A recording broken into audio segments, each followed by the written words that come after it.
ഉള്ളിലുള്ള മോഹം ഒന്നും വേണ്ട, നിന്റെ ഉള്ളറിഞ്ഞു വന്നതാണു ഞാനും.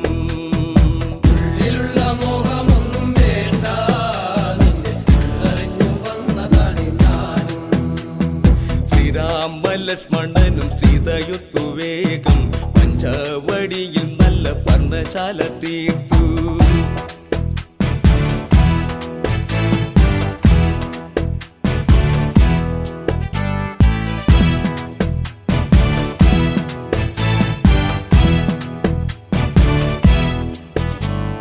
രാക്ഷസരജനം നിന്നെ ഇന്നു ഞാൻ വിട്ടിടുകില്ല, ആരിമൂലം നാശമാകും നിന്നിലുള്ള വാശി. ആശ നിന്റെ മോശമാകും, നിന്റെ മോഹം നാശമാകും. പട്ടിരാജനാണു ഞാൻ, ജടായു നീ അറിഞ്ഞു. ഈശ്വരത്തെ കേട്ടു ദശഗ്രീവൻ ജനം ആളെടുത്തു പക്ഷി